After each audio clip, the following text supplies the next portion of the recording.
अमरनाथ गंगे हर हर महादेव शंभु काशी विश्वनाथ अमरनाथ गंगे।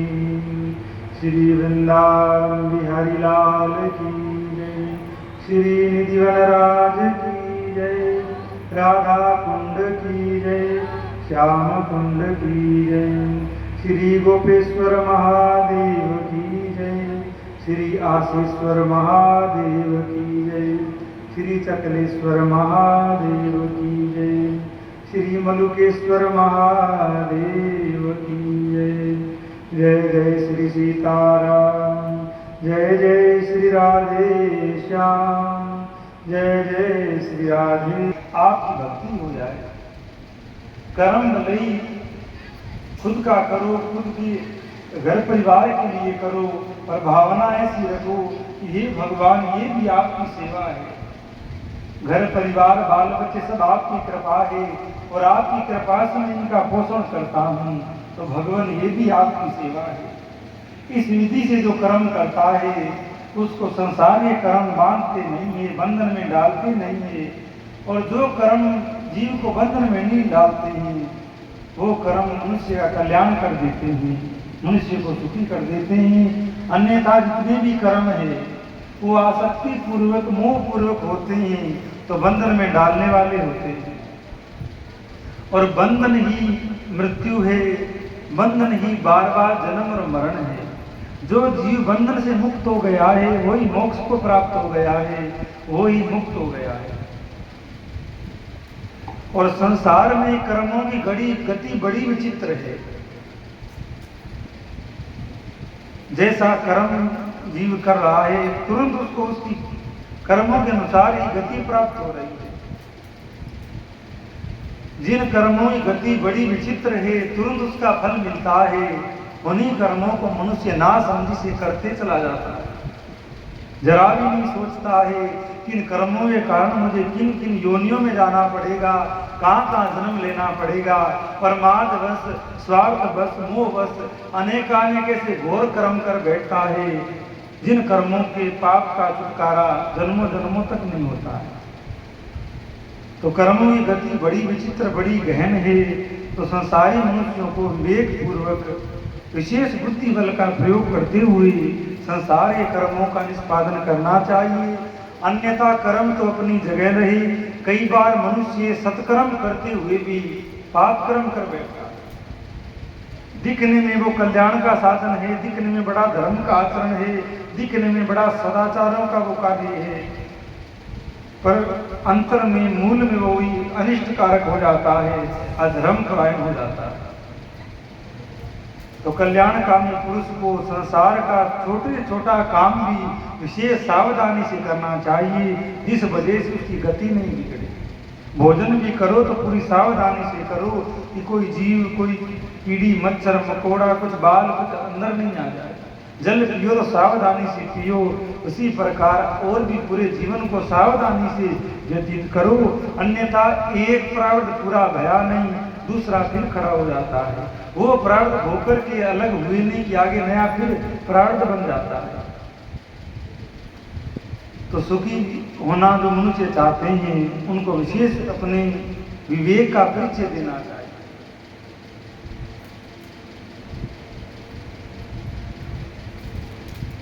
तो सुबह जल्दी उठना चाहिए, ब्रह्म मुहूर्त में उठना चाहिए।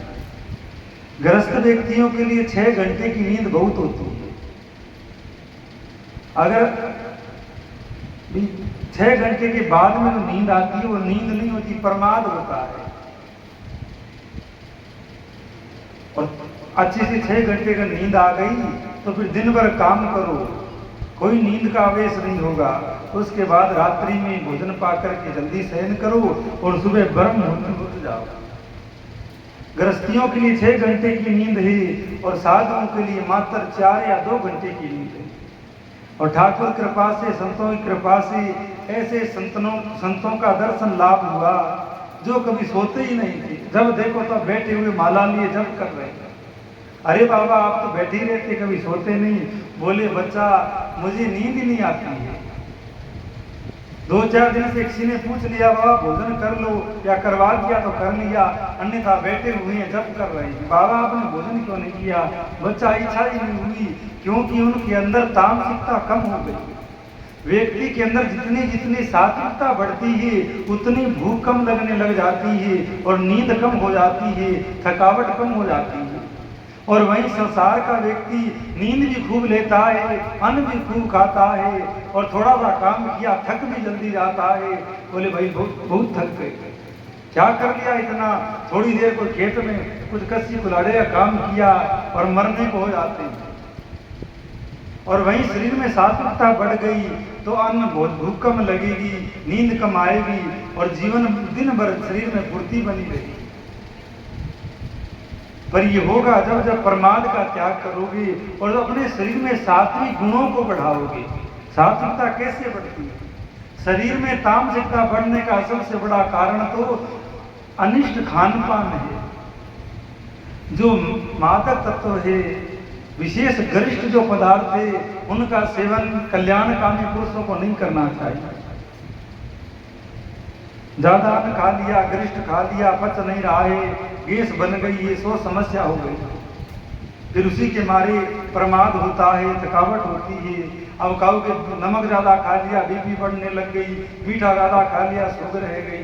अब भाई पहले थोड़ी देर किसी ने कहा था कि ज्यादा खा लिया, बाद में बोले भाई हम तो फीकी चाय पीते हैं, कम नमक लेते हैं।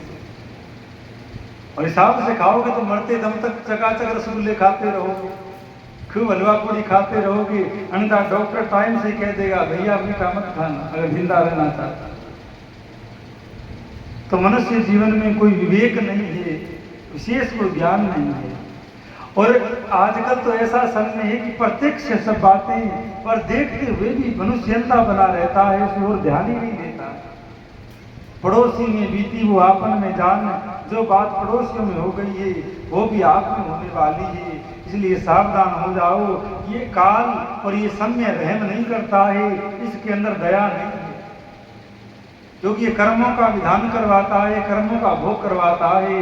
इसके मन में तभी दया आती है जब तुम खुद पर दया करोगे। राम सुखदास जी कहते भैया तुम किसी और पर दया मत करो, पहले खुद पर दया करो, अर्थात खुद को सुधार कर खुद को भजन में लगाओ, फिर तुम किसी पर दया करने के लायक बनो। अब तो तुम खुद दया के पात्र हो रहे हो, तुम खुद गरीब हो रहे हो, पहले खुद को संपन्न करो। और वो संपन्नता क्या है? अपने स्वभाव को, वृत्ति को सुधारो, जीवन में सात्विकता लेकर के आओ। अब चाय पियोगे सोचो सात्विकता आ जाए, और जो नहीं खाना चाहिए वो खाओगे, जो नहीं पीना चाहिए वो पियोगे, और सोचो हमको सात्विकता आ जाए, तो भैया ऐसे नहीं होता। तो व्यक्ति को सर्वप्रथम भोजन पर ध्यान देना चाहिए, सूक्ष्म आहार करना चाहिए। और संत लोग तो कहते हैं कि 6 निवाले भोजन गृहस्थी को करना चाहिए, 2 निवाले भोजन साधु को करना चाहिए। और कई छाने लोग निवाले अपने हिसाब से बना लेते हैं, 1 रोटी का 1 निवाला, और 6 रोटी खानी चाहिए। और जितना अन्न कम होगा नींद कम आएगी, नींद कम आएगी तो भजन बनेगा, राम राम बनेगी। अन्यथा भैया नींद तो ऐसे है कि कितनी लेते रहो। कई लोग तो ऐसे महानुभाव हैं, सोए 2-3 घंटे सो लिए, उठ गए, फिर खूब दबा के खा लिए, फिर सो गए, फिर 2-3 घंटे बाद फिर उठे, फिर कुछ न कुछ बना के पाए, फिर सो गए। तो इससे अच्छा तो तुम जन्म ही नहीं लेते, तुम्हारी जगह कोई और मनुष्य आता, भजन करता, राम राम करता, अपनी गति सुधारता। एक बंदे की जगह रोक लिया आपने, बताओ। और अन्यथा इस शरीर का उपयोग करो, ये मनुष्य जन्म का उपयोग करो, ये बार बार नहीं मिलने का है। नींद तो कुत्ते भैंस सभी ले लेते।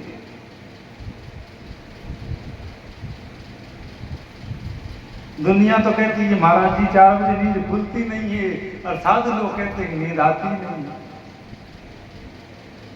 हम कई बार विचार करते हैं, ध्यान दीजिएगा, अगर भगवान जो नरक स्वर्ग है इन सबको अगर थोड़ा थोड़ा सबको सपने में दिखा दे तो सबकी नींद उड़ जाए, सबको विश्वास हो जाए कि भैया नरक होता है, स्वर्ग होता है, और जल्दी से राम राम करने का तो बहुत हानि होने वाली है।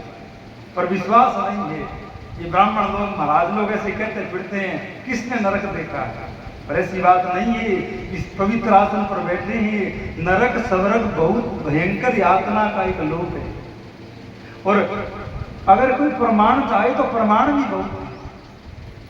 कह देते हैं कि भैया कर्म का फल यही मिलता है, यहाँ कुछ नहीं है।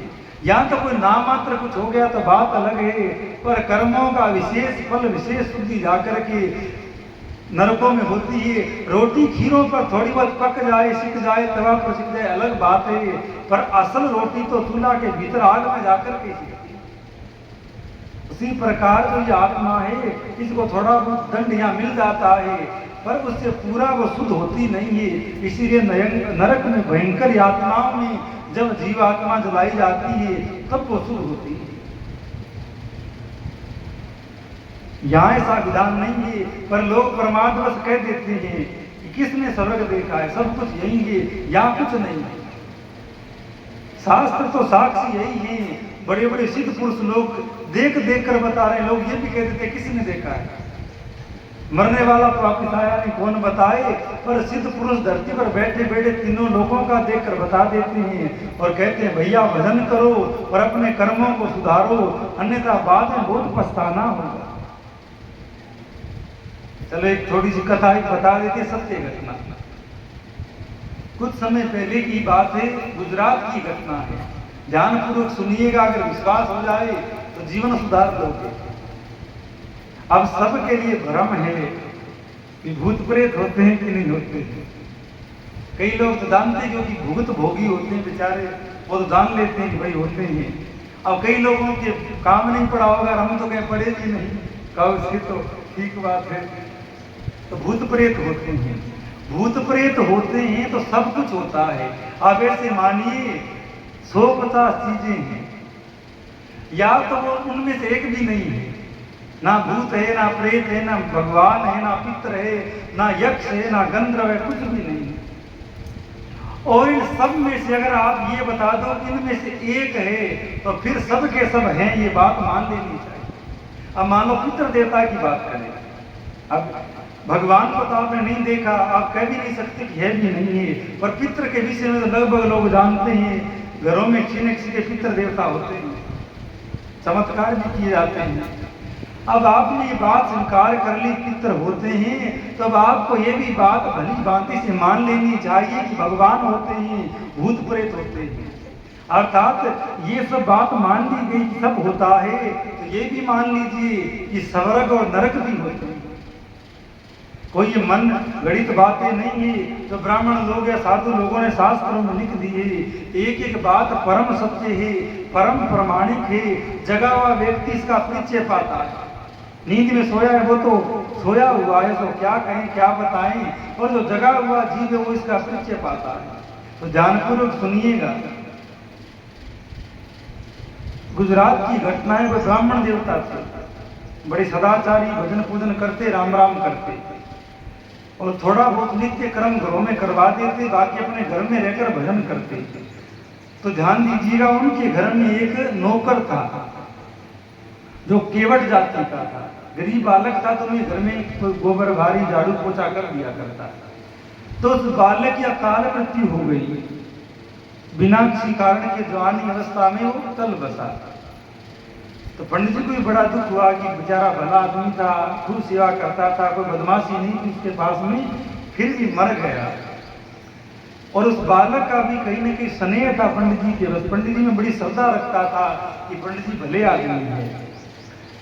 तो वो मरा और कुछ महीनों के बाद में पंडित जी को दिखाई दिया। कई बार होता है ऐसे मरने वाले जीव उन्हें दिख जाते हैं। अब ऐसी बातें हम यहाँ इसलिए प्रकट करते हैं कि आप लोग बात को समझने वाले बैठे हैं। आप लोगों के चेहरे बता देते हैं ये बात इनकी समझ में आ रही है, ये नहीं आ रही है, तभी ये कहते नहीं था हम तो वक्ता हैं, कथा को बोलते रहे, मानो नहीं मानो क्या, पर आप लोग समझते हो इसलिए थोड़ा खुलकर बता रहे हैं। तो कुछ दिनों के बाद पंडित जी को वो लड़का दिखाई दिया, पर जब दिखाई दिया तो वो अलग भेष में था।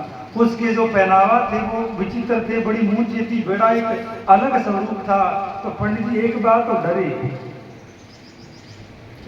डरे, फिर सोचा अरे ये तो वही है। उसके बाद उसको पूछा अरे भाई तू तो मर गया था, यहाँ कैसे आया?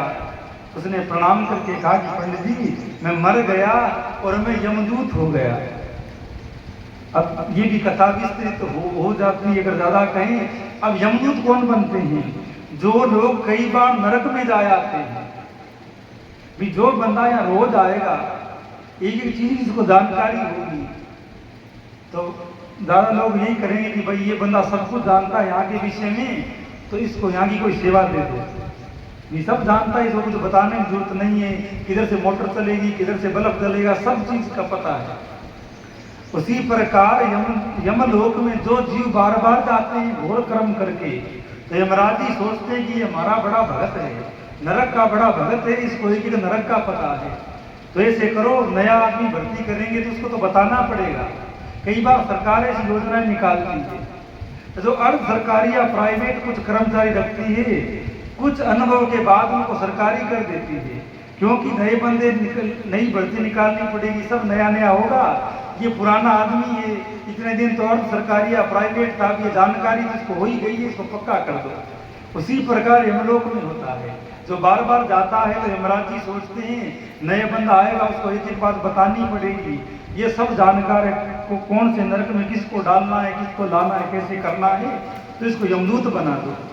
तो उस लड़के ने बताया कि मेरे को मैं बार बार नरक में गया, कई की जन्मों में नरक में गया, तो यमराज जी ने मुझे प्रसन्न होकर के मुझे यमदूत बना दिया है, और पंडित जी इस क्षेत्र का काम मेरे को दिया गया है, इधर कोई मरेगा उसको मैं लेके रहूंगा। ऐसे पर सत्य मानिएगा, पंडित जी एक बार डरे, भैया क्यों आए हो, तो कहीं सोचे मेरा तो मन लग नहीं लग गया हो कहीं। उसने कहा पंडित जी डरिए मत, मेरे मन में थी आपसे मिलने की, इसलिए मैं आपसे मिलने आया हूँ, मैं लेने तो कोई फलाने आदमी को आया हूँ। और पंडित जी ने कहा अरे भाई वो तो अभी भी आया था मेरे पास, अपने पोता की शादी के मुहूर्त निकलवा कर गया था, बोले इतने बजे इतने मिनट पर मैं उसको ले जाऊंगा। बोले वो तो ठीक था, बोले वो घर जाएगा, घर जाते उसको बुखार चढ़ेगी, डॉक्टर कहेंगे कि बुखार तेज थी, दिमाग की नाली फट गई, ये बहाना लग जाएगा और मैं उसको ले जाऊंगा। तो पंडित जी को विश्वास हो गया था कि वो सामने खड़ा पूरी बातें करी, तब बाद में पंडित जी ने पता लगाया वही टाइम और वही सब बात भई, और वो फलाना आदमी मर गया। तो पंडित जी को लगा कि सपना तो नहीं था, हकीकत थी बात। कई दिनों बाद फिर वो दिखा। अब पंडित जी थोड़े शास्त्र के जानकार भी थे, सदाचारी थे, तो विश्वास तो था उनको नरकों में, ये थोड़े थोड़े तो हम सभी डरते हैं नरकों से, तो पूरा विश्वास नहीं होता है। तो विश्वास होता पर मन में थी कि होता है कि नहीं होता है। तो बोले अब की बार वो आएगा तो उसको पूछूंगा। तो फिर एक बार फिर उसका नाम उसी क्षेत्र में फिर वो पंडित जी के सामने आया। तो पंडित जी ने कहा भाई अगर मेरा काम है अगर तू कर दे तो उसने कहा पंडित जी पहले भी आपके घर में खूब आपके काम किए, ये भी कर दूंगा, बताइए। अब तो मैं यमदूत हो गया। अब महाराज लोग देवताओं से भले ही नहीं डरे, हनुमान जी तो राम बाबा से भले ही नहीं डरे, पर यमदूतों से सबको डर लगता है। तो वो काम करूंगा, बताइए। पंडित जी ने कहा कि मेरे मन में है कि मैं एक बार नरक को देखूं। यमदूत ने कहा ये संभव बात तो नहीं सी लग रही है, क्योंकि यमलोक में मृत आत्मा जाती है, जीवित व्यक्ति नहीं जा सकता है। ये शरीर संसार में रह सकता है, हाँ कोई सिद्ध पुरुष होवे, सिद्धियां प्राप्त कर ले, वो तो हर लोक में विचरण कर सकता है, जहाँ चाहे वहाँ जा सकता है। तो सामान्य आदमी शरीर लेकर नरक में नहीं जा सकते। तो मैं बात करूंगा, अगर यमराज जी कुछ माने तो अवश्य बात आपकी बनेगी। तो एक बार यमराज जी इस पर प्रसन्न हुए, उस दूत पर। यमराज जी ने कहा मैं बड़ा प्रसन्न हूँ, कुछ मांगो। उसने कहा आपने हमारे जैसे प्राणियों को भी थाने के चपरासी को थानेदार बना दिया जाए तो उसको क्या चाहिए। बर्तन मांगता था उसको थानेदार बना दिया। उसने कहा मैं तो नरक का प्राणी था, बार बार कर्म करके नरक में आता, आपने मुझे नरक का यमदूत बना दिया, और हमको क्या चाहिए। नहीं नहीं कुछ मांगो। तो उसके मन में आएगी, पंडित जी ने कहा था नरक के दर्शन करवाने के लिए ये मांग लेता। उसने कहा ये यमदूत जी अगर आप कृपा करो तो एक बात है। बोले कहो। बोले ऐसे करके पंडित जी है मृत्यु लोक में, और मरने से पहले मैं उन्हीं के यहाँ ही नौकर था, काम करता था। पंडित जी बड़े सदाचारी हैं और वो अभी जीवित हैं, और वो जिंदा जी नरक देखना चाहते हैं। यमराज जी ने कहा ये तो संभव नहीं है, क्योंकि यहाँ मृत आत्मा आती है, जीवित व्यक्ति नहीं आता है।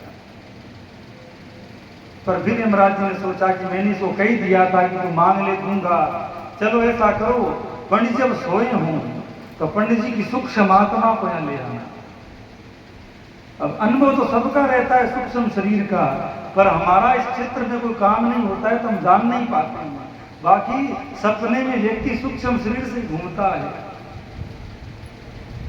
या कई बार ना सोया होता है ना जगा होता है, फिर भी कोई लीला हो जाती है तो वो भी सूक्ष्म शरीर के साथ में होती है। तो यमदूत ने आकर कहा कि आपकी बात बन गई, एक दिन मैं आपको यमलोक लेके जाऊंगा दिखाने के लिए। तो कोई दिन आया, पंडित जी एक दिन सो रहे थे, रात्रि के 9 बजे होंगे, तो पंडित जी की आत्मा नरक में पहुंच गई। पंडित जी ने जैसे आंख खोली, देखा भयंकर स्वरूप नरक का है। जो शास्त्रों में या गरुड़ पुराण में जो नरकों का वर्णन आया है वो तो बहुत सामान्य मात्र है। इतना भयंकर नरक है कि अगर आप नरक की कथा सुनो और उसमें आपको विश्वास हो जाए तो आप महान भक्त बन जाओ, पर विश्वास नहीं होता है तो कथा भी सुन लेते हैं, वही कर्म दुनिया की पाप कर्म सब लगे रहते हैं। तो पंडित जी वहां चली गई और सब उनको नरक दिखाया गया। अब एक तो सुनी सुनाई बात हो गई, एक प्रत्यक्ष देख ली जाए, तो इतने तो पंडित जी मानते ही थे नरक स्वर्ग होते हैं, पर जब आंखों से देखा तो मान गए और बार बार घबरा रहे, हे भगवान संसार के प्राणी कैसे होते हैं, इतने बड़े नरक में आते हैं, ऐसी ऐसी यातनाएं भोगते हैं। मनुष्यों को तो बहुत सावधान हो जाना चाहिए और ऐसा कोई काम नहीं करना चाहिए जिस काम से नरक में जाना पड़े। शुद्ध आत्मा तो थी और शुद्ध हो गई, हे भगवान ऐसा नरक। एक एक चीज उनको दिखाई गई, ये कर्म करता है तो यहाँ लाया जाता है, ये कर्म करता है तो यहाँ लाया जाता है, रोरव महारोरव कुंभीपाक तामिस्त्रम तामिस्त्र इत्यादि प्रकार के जो नरक हैं, 28 प्रकार के नरक है गए। और जिनका हृदय पवित्र है वो नरक की कल्पना करके भी घबरा जाते हैं, परेशान हो जाते हैं। जिनका हृदय पवित्र है और जिनका मन दूषित है उन पे कोई असर नहीं होता है, चाहे कितना ही कुछ करो। हाँ देख ले फिर तो बात बन जाए, पर मरने से पहले दिखते नहीं है। अब मरने के बाद कर्म सुधार की बात रह नहीं जाती। अगर ऐसा हो जाए कि एक बार सबको छुट्टी है, एक बार जाकर देखा हो तो भैया ये साधुओं से धरती भर जाएगा, क्योंकि सब लोग भजन में लग जाए, माला फेरने लग जाए, सब कर्मों का त्याग कर दे, पर ऐसा होता नहीं, ऐसा विधान नहीं। तो पंडित जी को खूब विश्वास हुआ, ये भगवान मैं तो इस नरक में नहीं आऊंगा, खूब भजन करूंगा। तो पंडित जी ने यमराज जी से पूछा कि महाराज क्या मैं इस नरक में आऊंगा, क्या मेरा इस नरक में आना होगा? यमराज जी ने कहा कि पंडित जी आपको भी कुछ क्षण इस नरक में आना पड़ेगा। अब देखिए कर्म की गति कितनी विचित्र है, बहुत सावधानी पूर्वक सुनने वाली बात है। हम ऐसी बातों पर ध्यान नहीं देते हैं, दिन भर ऐसी बातें हमारे द्वारा होती रहती है और ऐसे क्या बड़े बड़े घोटाले हो जाते हैं, पर इन बातों की ओर ध्यान नहीं होता है, तभी गति बिगड़ती है। तो यमराज जी ने जैसे ही कहा ना कि तुमको आना पड़ेगा, तो पंडित जी के तो प्राण सूख गए, हे भगवान ऐसा नरक इसमें आना पड़ेगा। यमराज जी ने कहा हाँ पंडित जी आपको आना पड़ेगा।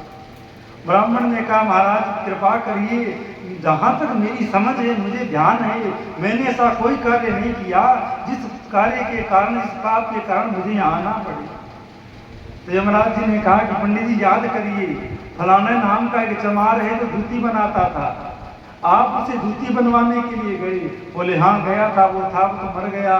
बोले उसने जूती बनाई और उसने 400 रुपए का तुमको कहा, तुमने उसको 200 रुपए दिए और कहा अरे मैं तो ब्राह्मण हूँ गांव का, हमारे बाप दादा मेरे बाप दादा को जानते थे, जूती बना बना के देते थे, हमारी तो कई पीढ़ियां बीत गई, तुम्हारे बाप दादाओं के हाथ की जूती पहनते पहनते ये ले 200 दो थे। अब वो भी समाज ने कह दिया चलो कोई बात नहीं है, 200 बहुत है, पंडित जी वो ब्राह्मण हो जाओ। तो यमराज जी ने कहा वो जो तुम्हारे 200 रुपया है ना वो तुमको खराब कर रहे हैं, वो 200 रुपए के बदले तुमको नरक में आना पड़ेगा। अब आप हम विचार करें तो भाई पता नहीं कितनी बार नरक में जाना पड़े। यहाँ तो लाखों के घोटाले हो रहे हैं, करोड़ों के हो रहे हैं, बताओ 200-400 की बात क्या है। अब महाराज पंडित जी तो वहीं बैठ गए, बोले भाई अब मैं तो वापिस या तो मेरे को यही रख लो और या इस पाप का निदान कर दो, क्योंकि प्रत्यक्ष सब देख लिया था, आत्मा कांप गई थी कि भैया अब क्या होगा, अब क्या होगा, कि नरक में आना पड़ेगा।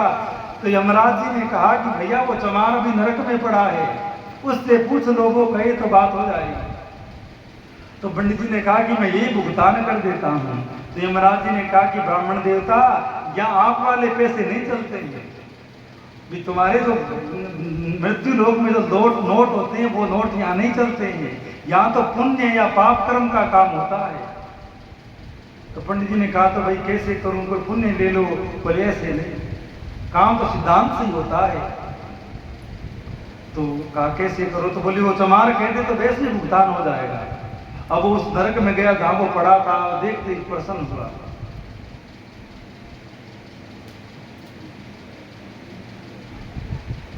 बड़ा प्रसन्न हुआ और बोले पंडित जी आप यहाँ पर, बोले मैं मरा नहीं, मैं इसे घूमने आया हूँ। भी एक बार तो चमार चौंक गया कि पंडित जी आप सब धर्मात्मा इस नरक में। तो पंडित जी ने कहा ऐसी बात नहीं है, मैं तो देखने आया हूँ, पर एक बात है उसका तो तू ही समाधान कर सकता है। बोले क्या? बोले मैंने तेरे से जूती बनवाई थी। बोले हाँ बनवाई थी, तेने 400 मांगे थे, मैंने 200 ही दिए थे। अब वो 200 मुझे बहुत खराब करेंगे, इस नरक में मुझे आना पड़ेगा, अब तू बता कैसे भुगतान करेगा। अब उसने कहा भाई मैं तो खुद नरक में पड़ा हूं, क्या बताऊं, यमराज जी निर्णय कर दे। तो यमराज जी ने कहा कि चमड़े का मोड़ चमड़ा ही होता है, तो अपने पीठ का 4 अपन चमड़ा दे दे तो भुगतान हो जाएगा। अब महाराज नरकों को देखने के बाद चमड़ा तो क्या, कोई हाथ मांगे तो हाथ दे दे, अगर नरक से बचना हो जाए कोई कहे हाथ दे दो नरक में नहीं जाना पड़ेगा, तो हाथ ही कोई दे दे, ऐसा नरक है। तो पंडित जी ने कहा भैया काट लो, 4 क्या 5 उंगली काट लो, पर इस नरक में नहीं आना पड़ेगा। ये बिल्कुल प्रत्यक्ष बात है, दिखने के बाद यही स्थिति होती है। तो वो चमड़ा वहां पर यमराज जी के द्वारा काट लिया गया। अब देखो पीड़ा पंडित जी को उतनी हुई जितनी उनके शरीर को काटा जाए, है तो सूक्ष्म शरीर, लेकिन आपने भी कई बार सपने में अनुभव किया होगा, सपने का कष्ट कई बार प्रत्येक शरीर में प्रकट हो जाता है। ये पिटाई सपने में हो रही है, पर सपने में ही भयंकर पीड़ा हो जाती है। अब भले ही आप पे रख नहीं पड़े हैं, काऊ ने आपकी पिटाई नहीं करी, पर सपना में पिटाई हुई तो पीड़ा हो गई, अर्थात वो बात भी सत्य हो गई। एक आचार्य थे अयोध्या के सिद्ध गुरु थे श्री रोम अश्वदास जी महाराज, उनके शिष्य हरिदास जी थे। तो रोम अश्वदास जी परम भागवत और परम सिद्ध पुरुष थे, और हरिदास जी उनके परम सेवक परम आज्ञाकारी शिष्य थे। एक दिन हरिदास जी अभी हैं, हरिदास जी रोम अश्वदास जी तो भगवान के धाम गए, और हरिदास जी उनके शिष्य अब है उनकी गद्दी पर। तो उन्होंने रात में सपना देखा। सपना क्या देखा कि वो एक जंगल में कहीं जा रहे हैं, और जंगल में कहीं जा रहे हैं, और एक साथ कई 100 भीलों ने उनको घेर लिया है, और बड़े बड़े बांस के लट उनके पास में है, और वो सब उनको घेर करके पीटने लग गए हैं। बड़ी ध्यानपूर्वक सुनिएगा, व्यास पीठ से बैठ करके कोई ऐसी गहरी बात नहीं बोली जाती, हर एक बात में बहुत सार होता है, तो ध्यान देकर के सुने। उन लोगों ने उनको घेर लिया सपने में, और बांसों से खूब पीटते, और उनको जब बांस पड़ने लगे तो उन्होंने अपना बचाव, अब काऊ पर लट पड़े तो बचाव तो होगा, तो हाथ आगे किए तो बांस के लट्ठा उनके हाथों पर लगे, और शरीर पर भी लगे, पर हाथों से बचाव किया तो उंगलियों पर यहाँ विशेष लगे। अब ये घटना उनके सपने में घटी थी, पर सुबह जब वो जगे तो उन बांसों का निशान उनके शरीर पर था, और भयंकर शरीर में पीड़ा हो रही थी उन लट्ठों की वजह से। बड़ा आश्चर्य हुआ कि मैंने देखा सपना में बिस्तर पर सो रहा हूं, पर सपने में जो मार पड़ी उसकी पीड़ा मुझे प्रत्यक्ष में कैसे हो गई। और वो खुद बताए, बोले महाराज जी इतनी पीड़ा थी कि मैं गुरु से पहले उठकर स्नान करके फिर गुरु जी के जल लगाता था, पर मैं अपने हाथ से जल लेकर के नहा नहीं पाया, इतनी भयंकर बांसों की पीड़ा से थी। पर मेरे को आश्चर्य इस बात का था कि मैंने देखा सपना, और ये वास्तविक कैसे हो गया। और जैसे तैसे स्नान करके गुरुजी की सेवा में पहुंचे, और गुरुजी से कहा, तो गुरुजी ने कहा कि बच्चा ये तेरा प्रारब्ध था, तू मेरा शिष्य, इसीलिए तेरा सपने में भुगतान हो गया, अन्यथा ये पूरी घटना तेरे साथ प्रत्यक्ष में होती। ये जो घटना घटी है ये पूरी की पूरी तेरे प्रत्यक्ष में तेरे साथ होती, पर तू मेरा आज्ञाकारी शिष्य है, इसलिए भगवान की कृपा से ये बड़ी सजा तेरे को सपने में मिल गई। कोई बात नहीं, 2-4 दिन में ठीक हो जाएगा। कुछ दिनों के बाद वो बिल्कुल स्वस्थ हो गए। वो बांसों की चोट वगैरह उनकी नहीं रही, अर्थात भगवान का विधान मंगल में है। तो ब्राह्मण देवता ने वहां वो 4 अंगुल चमड़ी अपने पीठ की कटवा दी, और जैसे ही सुबह पंडित जी की आंख खुली तो सो ही रहे थे, सोच रहे थे, बड़ा भयंकर सपना देखा। पर जैसी करवट बदली तो भयंकर पीड़ा पीठ में हो गई, 4 अंगुल चमड़ी गायब थी। पहले तो पंडित जी को भी लगा होगा कि भैया सपना देखा, और जैसी वो चमड़ी गायब देखी, बड़ी पीड़ा देखी, तो जान गई कि ये सपना नहीं था। मैंने यमदूत से कहा था मुझे नरक दिखाना, अब मैंने नरक देख लिया है। अब तो मैं ऐसा कोई कार्य नहीं करूंगा जिस कर्म के करने से मुझे नरक में जाना पड़े। हाँ, जब ये नरक देखने गए थे तो यमराज जी ने पूछा था कि ब्राह्मण देवता नरक क्यों देखना चाहते हैं? तो पंडित जी ने कहा कि कलयुगी लोग मेरी बात पर विश्वास नहीं करते हैं, इसीलिए मैं यहाँ देख कर जाऊंगा और उनको बताऊंगा।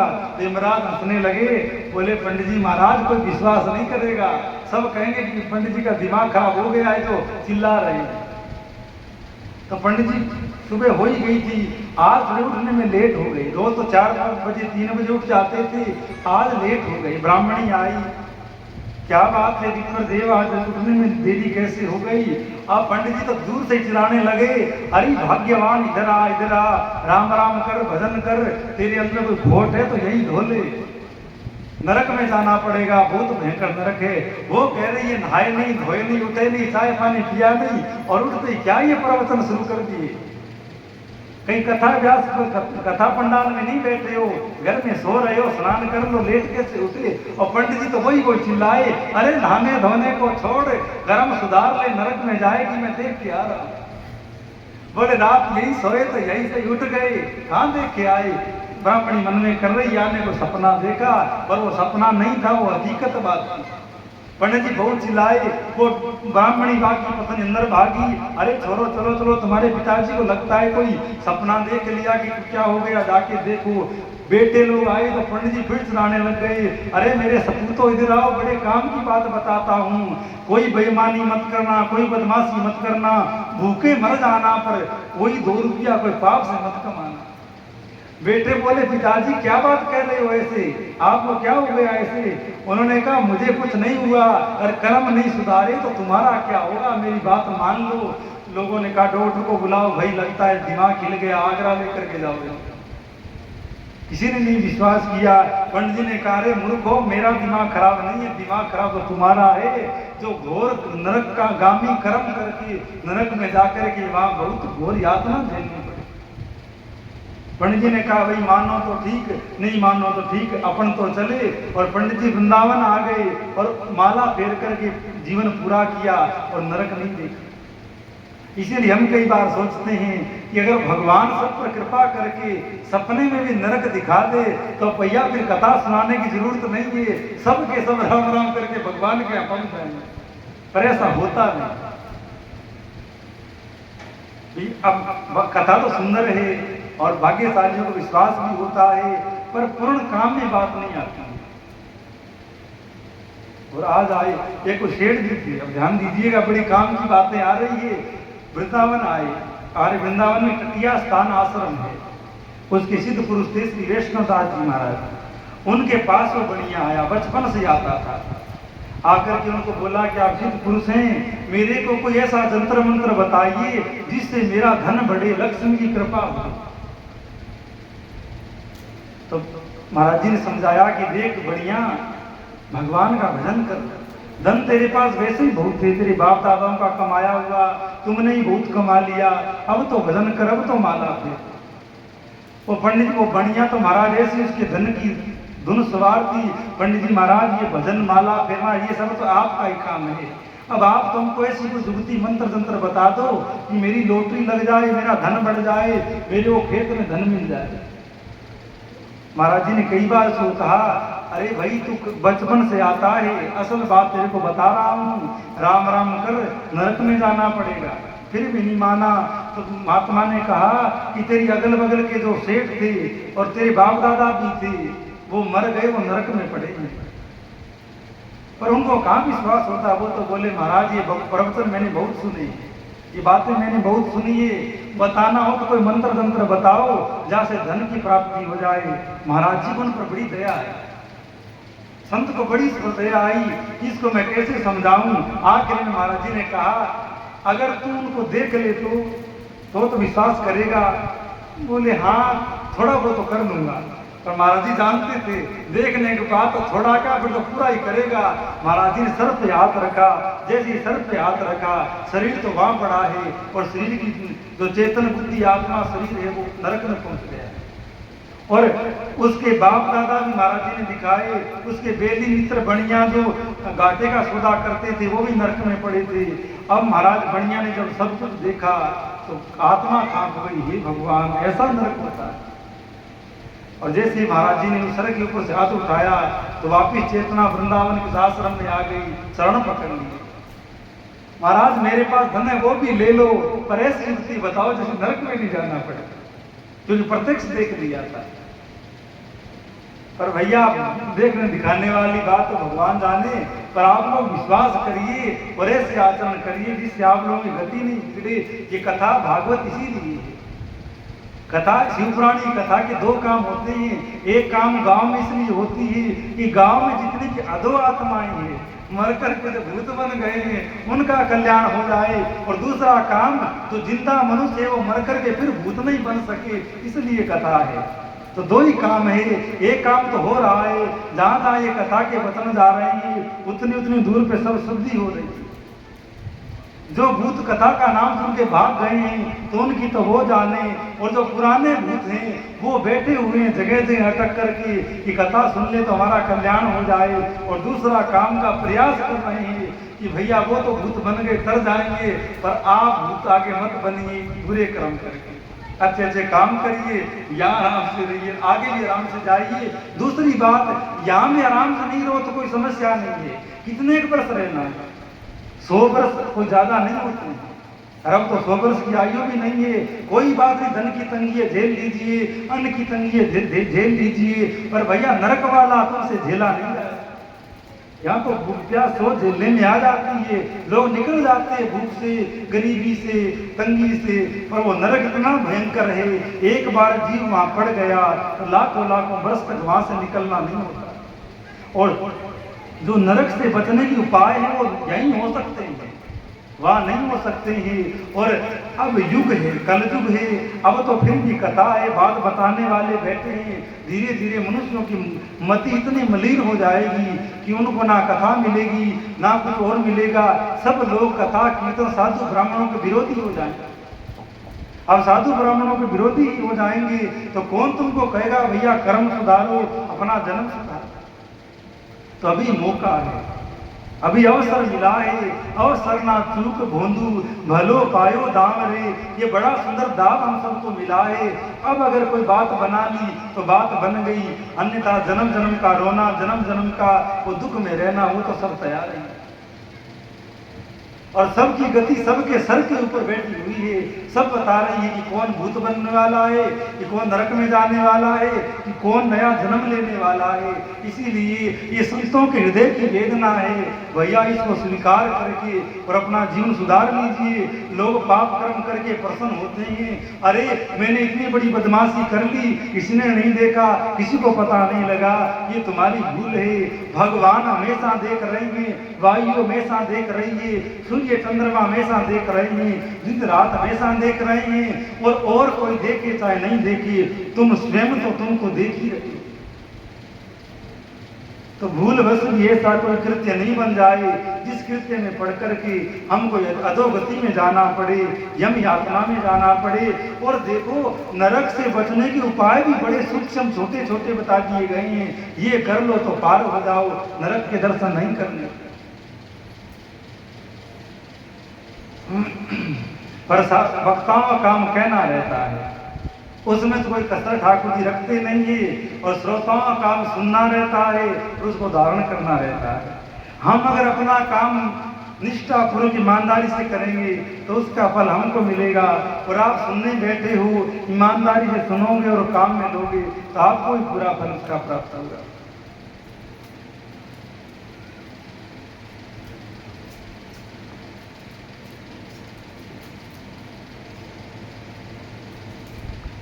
इसके बाद में सूत जी महाराज जो पूजक है जो उपासक है उसकी शरीर की शुद्धि का वर्णन किया गया है। इतने बार स्नान करो, इतनी बार दातुन करो, और किसी अशुद्ध पदार्थ का स्पर्श हो जाए पुनः स्नान करो, नवीन वस्त्र धारण करो, और इन्हीं लोगों का सुबह नाम नहीं लो, इनका दर्शन नहीं करो, सुबह उठते ही इनका दर्शन करो, इत्यादि विधि बताई गई।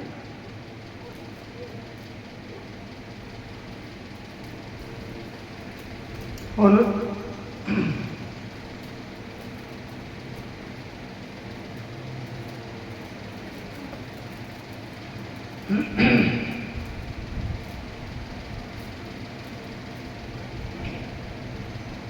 इसके बाद में उपासक कैसे वस्त्र धारण करें, किस प्रकार तिलक धारण करें, कैसे माला धारण करें, इत्यादि वर्णन है। विद्वान पुरुषों को चाहिए कि वे तीर्थ जल में देवता आदि का स्नानांग तर्पण भी करें। इसके बाद धोत वस्त्र लेकर 5 कच करके उसे धारण करें, साथ ही कोई उत्तरीय भी धारण करें, क्योंकि संध्या वंदन आदि सभी कर्मों में उसकी आवश्यकता होती है। नदी आदि तीर्थों में स्नान करने पर स्नान संबंधी उतारे हुए वस्त्रों को वहां नहीं धोएं। स्नान के पश्चात एक विद्वान पुरुष भीगे हुए उस वस्त्रों को बावड़ी या कुएं में अन्यत्र कहीं धोएं, और वहां पत्थर पर लकड़ी आदि पर जल में या स्थल में अच्छी तरह धोकर उस वस्त्र को निचोड़ें। द्विजो वस्त्रों को निचोड़ने से जल गिरता है, वह एक श्रेणी के पितरों की तृप्ति के लिए सहायक होता है। इसके बाद जाबाली उपनिषद में बताए गए अग्निरथी मंत्र से भस्म लेकर उसके द्वारा त्रिपुंड लगाएं, अर्थात जो शिव के उपासक हों वो तो भस्म धारण करें, त्रिपुंड लगाएं, और जो वैष्णव उपासक हो वो उद्र त्रिपुंड खड़ा तिलक लगाए। और जो खड़ा तिलक लगाता है वो कभी भी नीचे की गतियों में नहीं जाता है। देखिए, नरक जो है, नरक या नरक संबंधी 7 लोक है, वो 7 लोग धरती के नीचे विराजित हैं, और कल्याण संबंधी 7 लोग हैं, वो सब के सब ऊपर विराजित है। जो खड़ा तिलक लगाता है उसकी आत्मा की गति भी ऊपर की ओर होती है, नहीं कि नरकों की ओर होती है। इसीलिए वैसे तिलक जो तुम जिसके पास हो उसी का ही लगाओ, पर हम जिस परंपरा के उसका ही कहें तो हम वैष्णव लोग खड़ा तिलक लगाते हैं। इसीलिए वैष्णव की गति हमेशा ऊपर भगवान के लोगों को होती है,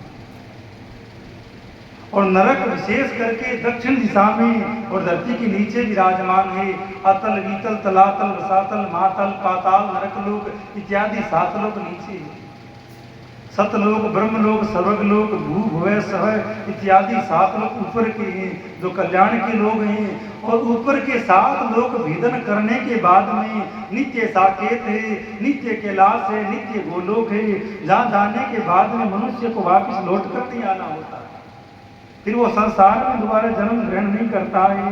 वहीं पर विराज करके जिसको मुक्ति चाहिए, मोक्ष चाहिए, वो तो भगवान में विलीन हो जाता है, और जो सायुज्य या सारूप्य मुक्ति लेता है वो वहां पर रह करके भगवान की सेवा करता है, भगवान का रूप धारण करता है, और जब चाहे वहां रहता है। और कई बार वो मुक्त आत्माएं भगवान की कृपा से पुनः जन्म लेकर के आती है और संसार का मंगल करती है। अब हनुमान जी कोई बंधन में नहीं है, बाबा कोई बंधन में नहीं है, और भी महात्मा हुए जो जन्म मरण से परे थे, पर फिर भी संसार को चेताने के लिए पुनः बंधन में बंद करके आते हैं और संसार को उपदेश देकर पुनः चले जाते हैं। मीराबाई आई तो कोई बंधन में बंद करके नहीं आई, कोई जन्म मरण की। नरसिंह आए, तुलसी आए, कबीर आए, ये सब इसीलिए आए कि उपदेश के द्वारा जीवों को जगा करके भगवान के धाम भेज दे,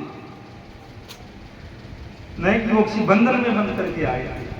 बंधन में तो हम आप बंद करके आते हैं, हमारी मैया निश्चित होती है, बाप निश्चित होता है, हमारा वर्ण, हमारी जाति, हमारा आचरण निश्चित होता है, और संत महात्मा मुक्त पुरुष आते हैं तो वो अपनी मर्जी से रूप धारण करते हैं, अपनी मर्जी से लीला करते हैं, और जब चाहते हैं तब संसार से चले जाते हैं। गुरु भगवान कहा करते, बच्चा जब सोच लूंगा तब चला जाऊंगा। जैसे हाथी के गले में पड़ी हुई माला कब गिर जाती है हाथी को पता नहीं लगता है, उसी प्रकार सिद्ध पुरुष शरीर का निर्माण करते हैं और गृहस्थी हाय हाय करते हुए तड़पते हुए मरते हैं।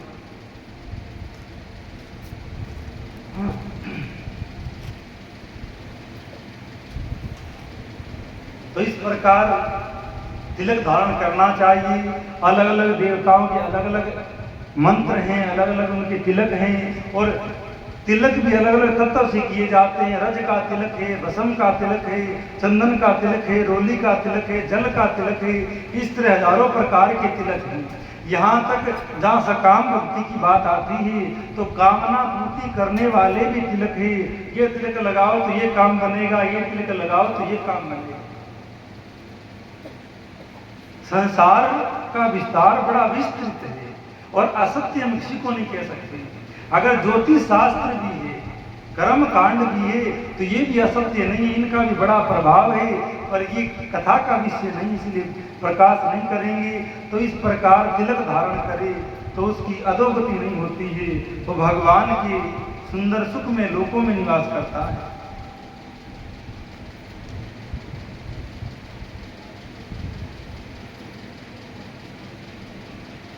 इत्यादि मंत्र से पाप शांति के लिए सिर पर जल छिड़के, यज्ञ मंत्र को पढ़कर पैर पर जल छिड़के। इति संधि प्रोक्षण कहते हुए आपो इष्टाः इत्यादि मंत्र में 3 ऋचाएं और प्रत्येक ऋचा में गायत्री छंद के 3-3 चरण हैं। इनमें से कुछ ऋचा के 3 चरणों का पाठ करते हुए कर्म से पैर, मस्तक और हृदय पर जल छिड़के इत्यादि ये कर्मकांड का वर्णन है। हमारे लिए तो भैया इतनी बात है, राम राम करो, बाकी जाओ कि इतना समझ में आता हो, वो पैरों पर जल छिड़कता रहे, हाथों पर जल छिड़कता रहे, 4 बार जल पर सर्फ से घुमाओ, 3 बार जल फेंको, 3 बार जल फेंको, फिर 1 बार आगे करके आचमन करो इत्यादि जिसको आता हो वो करता रहे। और नारद जी तो एक बार प्रसंग में बोले, भैया जो ज्यादा कर्म कांड में डूबे थे वो तो इधर उधर छींटे लगाते रह गए और सामान्य से प्राणी भगवान का भजन करके उनसे आगे ब्रह्मलोक साकेत गोलोक पहुंच गए। तो भजन करो, विशेष बात राम राम की है, और जो शुद्धि राम राम से होती है, भगवान के नाम के कीर्तन भजन से होती है, वो अन्य संसार के किसी भी पदार्थ से नहीं होती। तो जितना हो सके उतना राम राम शिव शिव इत्यादि मंत्र का जप करो और विशेष भगवान के भजन में उपरत हो जाओ। विद्वान पुरुषों को मंत्र स्नान मानते हैं। किसी है पवित्र वस्तु से किंचित सप्रस हो जाने पर, अपना स्वास्थ्य ठीक न रहने पर, राजा राष्ट्र पर भय उपस्थित होने पर, तथा यात्रा काल में जल की उपलब्धि न होने की व्यवस्था आ जाने पर मंत्र स्नान करना चाहिए। प्रातः काल सूर्य माँ मनुष्य इत्यादि सूर्यानुवाक्य से था, सायंकाल अग्निश्च माँ मनुष्य इत्यादि अग्नि संबंधी अनुवाक से जल का आचमन करके पुनः जल से अपने अंगों का प्रोक्षण करे। मध्य काल में आग पुतंतु इस मंत्र से आचमन करके पूर्वतः प्रोक्षण या मार्जन करना चाहिए। प्रातः काल संध्या उपासना में गायत्री मंत्र का जप करके 3 बार ऊपर की ओर सूर्य देव को अर्घ देनी चाहिए। ब्राह्मणों मध्याह्न काल में गायत्री मंत्र के उच्चारण पूर्वक सूर्य को ही अर्घ देना चाहिए। फिर सायकाल आने पर पश्चिम दिशा की ओर अस्त होते हुए सूर्य को मुख करके पृथ्वी पर ही सूर्य को अर्घ दें, ऊपर की ओर नहीं। प्रातः काल मध्याह्न के समय अंजलि में अर्ध जल लेकर अंगुलियों की ओर से सूर्य को के लिए अर्घ देवे। फिर अंगुलियों के छिद्रों से ढलते हुए सूर्य को देखें तथा उसके लिए स्वतः प्रदक्षिणा करके शुद्धाचमन करें। सायंकाल सूर्यास्त से 2 घड़ी पहले ही सूर्य संध्या निष्फल होती है, क्योंकि वह साय संध्या का समय है नहीं है। ठीक समय पर संध्या करनी चाहिए, ऐसी शास्त्र की आज्ञा है। अब भैया संध्या ब्राह्मण लोग जानते ही नहीं है, करना दूर की बात। संध्या भी बहुत बड़ी ब्राह्मणों की शोभा है। 1 पैर की संध्या करने वाले ब्राह्मण नहीं मिलते हैं, 3-3 पैर तो करे कौन। पर राम राम कर रहे हो तो भाई सब ठीक मानते हैं, शास्त्र की आज्ञा है। यदि संध्योपासना किए बगैर ध्यान दीजिएगा तो भाई कोई ब्राह्मण बुरा मत माना, यार लिखी आई बोल रहे हैं कि संध्योपासना किए बगैर 3 दिन बीत जाए तो प्रत्येक समय के लिए कर्म से प्रायश्चित करना चाहिए। यदि 1 दिन बीते तो प्रत्येक बीते हुए संध्या काल के लिए नित्य नियम के अतिरिक्त 100 गायत्री मंत्र का अधिक जप करें। यदि नित्य कर्म के लुप्त हुए 10 दिनों से अधिक बीत जाए तो उसके प्रायश्चित रूप 1 लाख गायत्री का जप करना चाहिए। और यदि 1 मास तक नित्य कर्म छूट जाए तो पुनः अपना उपनयन संस्कार करवाना चाहिए, अर्थात पुनः जनेऊ धारण करनी चाहिए। अब उम्र ही जिनकी बिना गायत्री के बिना पूजा पाठ के बीत गई है, उनको क्या करना चाहिए? उनको भैया राम राम करना चाहिए। अब अयोध्या में, वृंदावन में, काशी में कोई ब्राह्मण देव से दर्शन हो जाए तो बात अलग है। बाकी ऐसे ब्राह्मण दुर्लभ हैं जो तीनों समय की संध्याएं करते हो, अग्निहोत्री हो।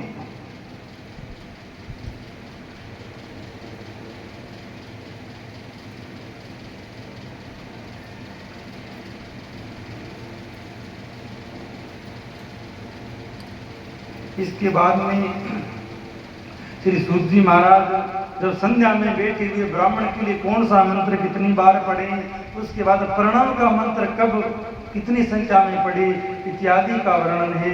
सतयुग आदि में तप कोई प्रशस्त कहा गया है। सतयुग में तप की प्रधानता थी। सतयुग में अगर कथा होती उसमें तप के लिए कहा जाता कि भैया खूब तप करो, किंतु कलयुग में द्रव्य साधन धर्म दान आदि अच्छा माना गया है। सतयुग में ध्यान से, त्रेता में तपस्या से और द्वापर में यज्ञ करने से ज्ञान की सिद्धि होती है। परंतु कलयुग में प्रतिमा भगवत विग्रह की पूजा करने से ज्ञान लाभ हो जाता है। अर्थात अन्य युगों में जो फल मिलता था वही फल कलयुग में मात्र शिव को जल चढ़ा देने से, मात्र शिव का दर्शन कर देने से, मात्र शिव मंदिर का मार्जन कर देने से ही वो फल प्राप्त होता है, जो फल सतयुग में हजारों लाखों वर्षों तक तप करने से नहीं मिलता। अधर्म हिंसा दुख रूप है और धर्म सुख रूप है। अधर्म से मनुष्य दुख पाता है और धर्म से वह सुख एवं अभुज्य का भागी होता है। दुराचार से दुख प्राप्त होता है और सदाचार से सुख मिलता है। अतः भोग और मोक्ष की सिद्धि के लिए धर्म का उपार्जन करना चाहिए। अब धर्म क्यों करना चाहिए? पुनः पुनः वही बात आती है, सुखी होना है तो धर्म करो, सुखी होना है तो धर्म के अंतर्गत चलो, तभी धर्म तुम्हारी रक्षा करेगा। अन्यथा तुमने धर्म का नाश किया है, धर्म तुम्हारा नाश कर देगा। धर्मो रक्षति रक्षितः, अर्थात तुम धर्म की रक्षा करो, धर्म तुम्हारी रक्षा करेगा। कितनी सतियां हुई है जिन्होंने अपने सती धर्म की रक्षा करी तो सती धर्म ने उनकी रक्षा करी। कितने भगत हुए जो अपनी बात पर रहे तो उनकी वो सत नहीं उनकी रक्षा कर दी। कलयुग में तो धर्म की बात करना ही अपराध है। लोगों को ज्ञान ही नहीं है क्या धर्म है क्या अधर्म है। बस मुझे सुख मिलना चाहिए, मुझे ठीक लगना चाहिए, उसी बात को लोगों ने धर्म मान लिया। इसीलिए धर्म कर्म करने वाला भी परेशान है। लोग मिलते हैं, महाराज जी खूब दान करते हैं, खूब पुण्य करते हैं, फिर भी परेशान रहते हैं, क्योंकि धर्म के मर्म को, धर्म के स्वरूप को वो जान नहीं पाए हैं। तभी धर्म करते हुए भी परेशान रहते हैं। और अगर धर्म करने की युक्ति मुक्ति मिल गई तो बिना धर्म किए भी बड़ा धर्म हो जाता है। और उस धर्म का फल ये होता है कि संसार के सब सुखों की प्राप्ति होती है और अंत में विवेक जागृत होकर के निर्वाण पद की प्राप्ति होती है। और कई जगह ऐसे भी देखा जाता है कि संसार के भोग तो खूब मिल गए हैं, गाड़ी घोड़ा बंगला मकान इज्जत पद प्रतिष्ठा या बहुत सारा सब मिल गया है, पर ज्ञान नहीं हुआ है। धन मिल जाना, पद मिल जाना या संसार का कुछ भी मिल जाना, उसका अंतिम फल क्या है? तुम्हारी बुद्धि में ज्ञान प्रकट हो जाए इन सब में सार नहीं, इन सब में सार नहीं, इस बात का ज्ञान प्रकट हो जाए, फिर तो हवन करना सार्थक, सब कुछ करना सार्थक। और भोग भोगते हुए संसार पे राज करते हुए भी ज्ञान प्रकट नहीं हुआ तो राज करना ही नरक में जाना है। तपेश्वरी सो राजेश्वरी, राजेश्वरी सो नरकेश्वरी, ये इसीलिए बात सिद्ध होती है। तो जो सुखी होना चाहते हैं उनको नित्य निरंतर धर्म का आचरण करना चाहिए।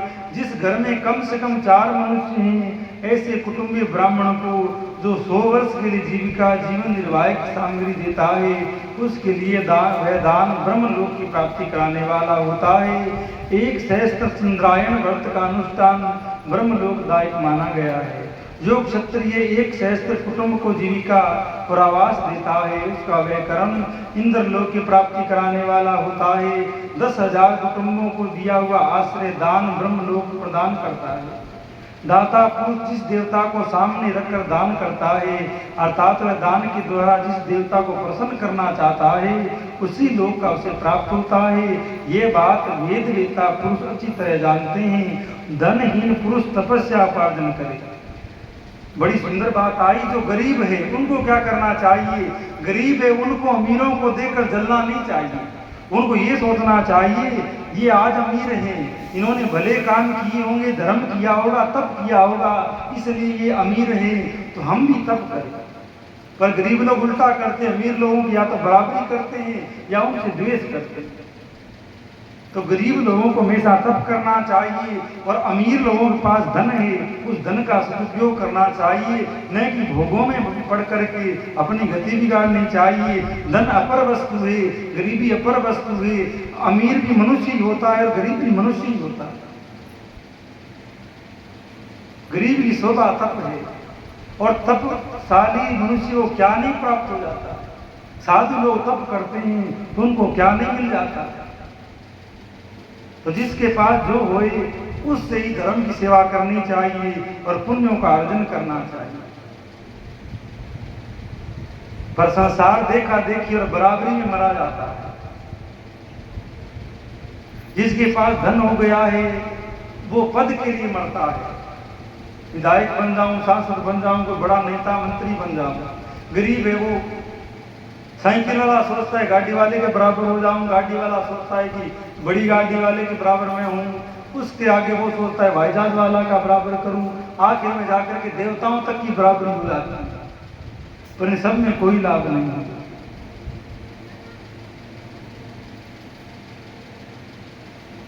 अब मैं न्याय से धन की उपार्जन की विधि बताता हूँ। ब्राह्मणों को चाहिए कि वे सदा सावधान रहकर विशुद्ध प्रतिग्रह दान ग्रहण करें, ताई आजन यज्ञ कराने आदि से धन का अर्जन करें। वे इसके लिए कहीं दीनता न दिखाएं और न ही अत्यंत कलेशदायक कर्म ही करें। क्षत्रिय बाहुबल से धन का उपार्जन करें, वैश्य कृषि गोरक्षा से धनोपार्जन करें। धन का दान करने से दाता को ज्ञान की सिद्धि प्राप्त होती है। ज्ञान सिद्धि के द्वारा सब पुरुषों को गुरु कृपा मोक्ष सिद्धि सुलभ होती है। मोक्ष से स्वरूप की स्थिति ब्रह्म रूप की स्थिति प्राप्त होती है, जिससे मुक्त पुरुष परमानंद का अनुभव करते हैं। गृहस्थ पुरुषों को चाहिए कि वह धन धान्य आदि सब वस्तुओं का दान करे। वह तृषा निवृत्ति के लिए जल, क्षुधा निवृत्ति के लिए रोगी की शांति के लिए सदा अन्न का दान करें। खेत धान्य कच्चा अन्न का भक्ष्य भोज्य लेह और चोष्य ये 4 प्रकार के सिद्ध अन्नदान करने चाहिए। दान करना तो दूर की बात, फसल निकालने के बाद में सुन्नी पशुओं के लिए जो तूड़ी घास फूस रह जाता है उसको भी जला डालते हैं। फिर सोचते हैं ये व्याधि आ गई, बाढ़ आ गई, ये हो गया वो हो गया, तो भैया ऐसे ही होगा। प्रतिग्रह जनित पाप की शुद्धि कर लें, अन्यथा उसे रोरो नरक में गिरना पड़ता है। अर्थात इकट्ठा करने का जो पाप है उसकी शुद्धि कर लें। अपने धन के 3 भाग करें, एक भाग धर्म के लिए, दूसरा भाग वृद्धि के लिए और तीसरा भाग अपने उपभोग के लिए। अर्थात कितना भी अन्न है उसका 3 हिस्सा करें।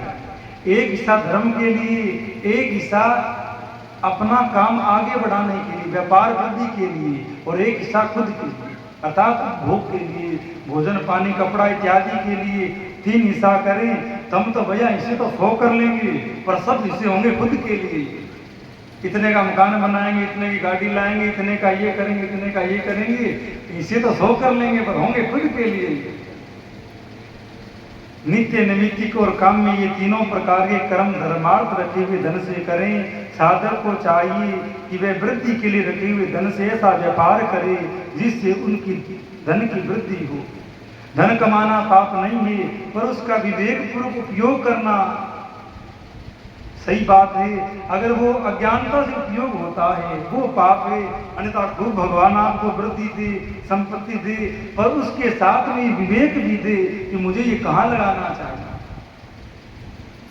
जो लगाना चाहते हैं धर्म कर्म में उनके पास इतना होता नहीं है, और जिनके पास में होता है वो उल्टे सीधे कामों में तो खूब लगा देते हैं और धर्म के कामों में उनसे कुछ लगता नहीं है। तो भगवान धन तो सबको देवे, पर ऐसी बुद्धि भी साथ में देवे कि उनको अच्छे कार्यों में लगा सके। खेती से पैदा किए हुए धान का 10वां अंश दान कर दे, इससे पाप की शुद्धि होती है। शेष धन से धर्म वृद्धि एवं उपभोग करे, अन्यथा वह रो नरक में पड़ता है अथवा उसकी बुद्धि पापूर्ण हो सकती है। आज संसार की प्रत्येक मनुष्य की बुद्धि मलिन हो गई है, इसका यही कारण है। या खेती चौपट हो जाती है, या तो उसकी बुद्धि पापूर्ण हो जाती है, या 10वां हिस्सा नहीं निकालने से उसकी खेती, उसकी जमीन चौपट हो जाती है। बुद्धि के लिए किए गए व्यापार से प्राप्त हुआ धन का 6वां भाग दान कर देने योग्य है। बुद्धिमान पुरुष अवश्य उसका दान कर दे। विद्वान को चाहिए कि वह दूसरों के दोषों का बखान नहीं करे। ये बात भी बड़ी मानने लायक है कि बुद्धिमान पुरुष को चाहिए कि दूसरों के दुर्गुणों का बखान नहीं करे। अगर तुमको बखान करना है तो किसी की प्रशंसा भले ही करो, बड़ाई भले ही कर दो, पर दुर्गुणों को मत कहो। पर भैया लोग तो अगर कोई सर्व होए तो बड़े बड़े मेडल मिल जाए लोगों को, इतनी बुराइयां करते हैं बढ़ा चढ़ा करके। ब्राह्मणों, द्वेष बस दूसरों को सुने या देखे हुए चित्र कोई प्रकट न करे। किसी की बेईमानी, किसी की कमजोरी, किसी की बुराई तुमको पता भी लग गई तो उसको देख कर अनदेखा कर दो, किसी से मत कहो। विद्वान पुरुष ऐसी बात न कहे तो समस्त प्राणियों के हृदय में रोष पैदा करने वाली हो। ऐश्वर्य की सिद्धि के लिए दोनों संध्याओं के समय अग्निहोत्र कर्म अवश्य करें। जो दोनों समय अग्निहोत्र करने में असमर्थ हो वह एक ही समय सूर्य और अग्नि को विधि पूर्वक दी हुई आहुति से संतुष्ट करें। चावल, धान्य, घी, फल, कंद तथा अभिषेक इनके द्वारा विधि पूर्वक स्थाली पाक बनाएं तथा यथोचित रीति से सूर्य और अग्नि को अर्पित करें। यदि अभिषेक का अभाव हो तो प्रधान होम मात्र करें। इतना सब भी नहीं कर सकते तो नित्य माताएं भोजन बनाते समय कुछ गुड़ या शक्कर, आटा, घी, चूल्हा में हवन करें भोजन बनाते समय। धनार्थी पुरुषों को भी इस प्रकार विधिवत उपासना करनी चाहिए। जो सदा ब्रह्म यज्ञ में तत्पर होते हैं, देवताओं की पूजा में लगे रहते हैं, नित्य अग्नि पूजा और गुरु पूजा में अनुरुक्त होते हैं, तब ब्राह्मणों को तृप्त किया करते हैं, वे सब लोग स्वर्ग के भागी होते हैं। अब इसके बाद में अग्नि यज्ञ, देव यज्ञ, ब्रह्म यज्ञ आदि का वर्णन भगवान शिव के द्वारा 7 बारों का निर्माण तथा उनमें देवाराधन से विभिन्न प्रकार के फलों की प्राप्ति का। ऋषियों ने कहा, प्रभु अग्नि यज्ञ, देव यज्ञ,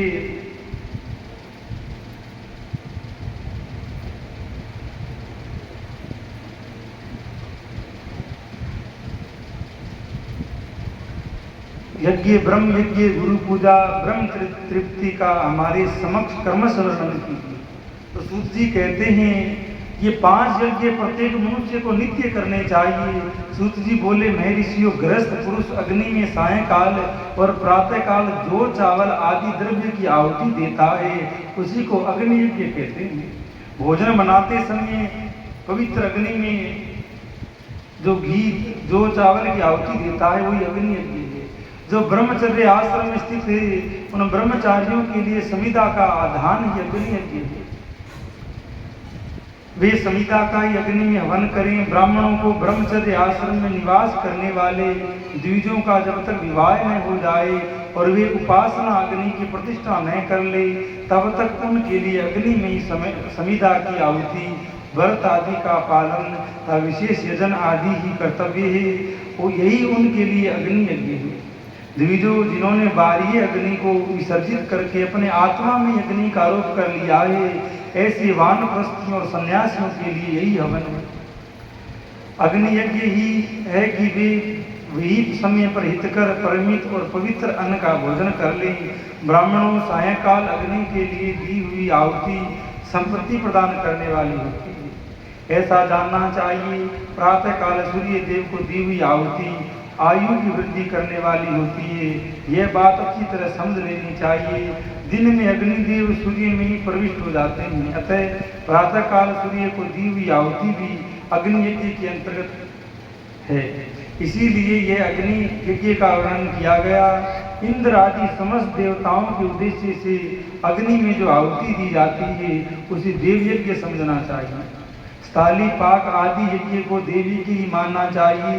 लौकिक अग्नि में प्रतिष्ठित जो चूड़ाकरण आदि संस्कार निमित्त हवन कर्म है उन्हें भी देव यज्ञ ही अंतर्गत जानना चाहिए। अब ब्रह्म यज्ञ का वर्णन सुनो। द्विजों को चाहिए कि वे देवताओं की तृप्ति के लिए निरंतर ब्रह्म यज्ञ करे। वेदों का जो नित्य अध्ययन या स्वाध्याय होता है उसी को ब्रह्म यज्ञ कहा जाता है। प्रातः नित्य कर्म के अंतर सायंकाल तक ब्रह्म यज्ञ किया जा सकता है, उसके बाद रात का विधान नहीं है। अग्नि के बिना देव यज्ञ कैसे संपन्न होता है, इसे तुम लोग श्रद्धा और आदर पूर्वक सुनो। सृष्टि के आरंभ में सर्वज्ञ दयालु सर्वसमर्थ महादेव जी ने समस्त लोगों के उपकार के लिए वारों की कल्पना की है। वे भगवान संसार रूपी रोग को दूर करने के लिए वेद हैं, वेद्य हैं, सबके ज्ञाता तथा समस्त औषधियों के भी औषध हैं। उन भगवान ने पहले अपने वार की कल्पना करी। अब यहाँ जो वर्णन है, अब ब्राह्मण लोग बताते हैं कि भैया ये समस्या है तो इस वार का ये करो, ये समस्या है तो इस वार का ये करो, इसी का विशेष वर्णन है। वो भी कहीं आडंबर नहीं होता है। जहाँ भगवान की बात आ जाती है वहां तो सब कुछ ही झूठ है। जहाँ ब्रह्म की बात है वहां तो ब्रह्म सत्य जगन मिथ्या है। अन्यथा अगर कोई समस्या को लेकर आप आए या कोई उपाय बता दिया जा रहा है विशेष बात तिथि नक्षत्र को लेकर के या विशेष वस्तु को लेकर के, वो भी सत्य मानना चाहिए, क्योंकि ये बातें शास्त्रों में आई है। जहाँ भगवान की बात आती है वहां तो राम राम करो, कुछ करने की आवश्यकता नहीं। पर जहां पर तुम इतने ज्ञानी इतने विद्वान नहीं हुए हो कि भगवान की सत्ता को जानकर उनके भजन में लग जाओ और संसारी कोई समस्या आती है तो इन्हीं शास्त्रों का आश्रय लेकर के इनमें कही गई बातों का उपाय करते हुए अगर चला जाए तो अनेकानेक समस्याओं का समाधान होता है। और भगवान शंकर ने सर्वप्रथम अपने ही वार की रचना करी है। और भगवान शिव का क्या वार है ये आप सब जानते हैं। सर्वसमर्थ महादेव जी ने आलस्य और पाप की निवृत्ति तथा समस्त लोगों का हित करने की इच्छा से लोक रक्षक भगवान विष्णु का वार बनाया है। इसके बाद सबके स्वामी भगवान शिव ने पुष्टि और रक्षा के लिए आयु करता त्रिलोक सृष्टा परमेष्टि ब्रह्मा का आयुष कारक वार बनाया है, जिससे संपूर्ण जगत की आयु की सिद्धि होती है। अर्थात विशेष रोग आ गए हैं और ज्योतिषों से पता लगा है कि भैया इसकी आयु कम है तो उनको इस ब्रह्मा जी के वार की विशेष उपासना करनी चाहिए, तो उसकी आयु में वृद्धि हो जाती है। इसके बाद में तीनों लोगों की वृद्धि के लिए पहले पुण्य पाप की रचना हो जाने पर उनके करने वाले लोगों को शुभाशुभ फल देने के लिए भगवान शिव ने इंद्र और यम के वारों का निर्माण किया है। ये दोनों वार कर्म से भोग देने वाले तथा लोगों की मृत्यु भय को दूर करने वाले हैं। इसके बाद सूर्य आदि 7 ग्रहों के जो अपने ही स्वरूप भूतता प्राणियों के लिए सुख दुख के सूचक हैं। पहले भगवान ने देवताओं के वार बनाए और फिर उन्हीं वारों के अंदर 9 ग्रहों को प्रतिष्ठित कर दिया गया है। अब थोड़ी ग्रहों की चर्चा कर ली जाए, पर सब 12 राशियां होती हैं और कितने भी मनुष्य हुए सबका नाम इन्हीं राशियों के अंतर्गत ही हुआ करता है। और राशियों के स्वामी कोई न कोई ग्रह नक्षत्र होते हैं और इन सब ग्रह नक्षत्रों के स्वामी सूर्य हैं।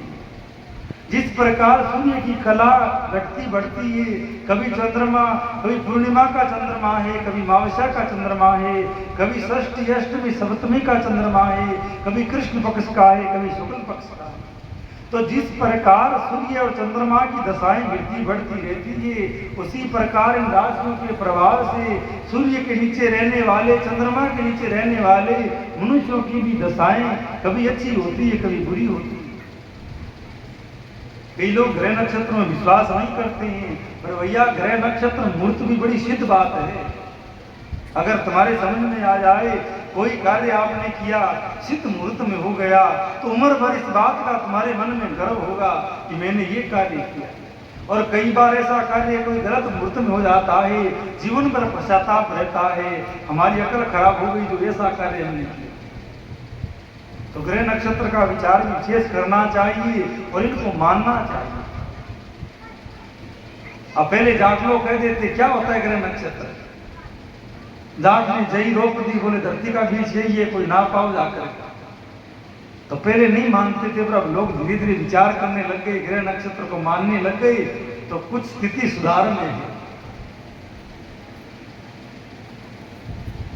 जो सूर्य के नीचे, चाहे वो कोई धर्म का हो, ऐसा नहीं हिंदू धर्म पर लागू है, कोई धर्म का हो, जो सूर्य के नीचे रहता है, संसार की वायु को ऑक्सीजन लेता है, संसार का अन्न ग्रहण करता है, सब पर सूर्य की गति लागू है, चाहे वो मनुष्य हो, चाहे वो पशु हो, चाहे वो पेड़ पौधा या कोई जड़ वस्तु हो।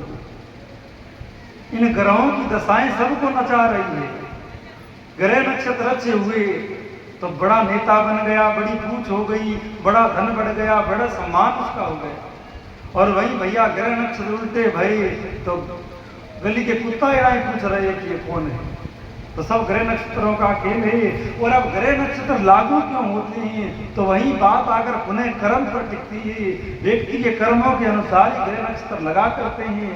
और ग्रह नक्षत्र लगते किन लोगों पर है, जो संत पुरुष से दिन रात भजन में लगे रहते हैं, उन पर ग्रह नक्षत्र लागू नहीं होते।